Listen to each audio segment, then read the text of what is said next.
अस्सलामुअलैकुम व्यूअर, क्या हाल चाल है। जिमें कुछ सुनते थे यूट्यूब चैनल चोरिस्तानी व्लॉग थे। मैं मलिक ज़ाहिर इकबाल।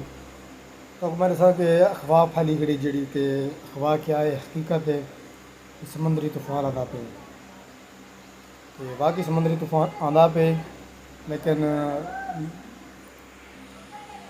मेरा व्हाट्सएप ते रबता है इंडियन एक दोस्त नाल, ठीक है ना।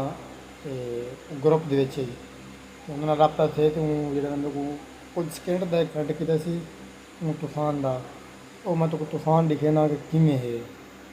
मेरे चैनल को सब्सक्राइब करके बेल आइकन को ऑल करके ताकि सारी आने वाली वीडियो तक सब तो पहले पहुँचे।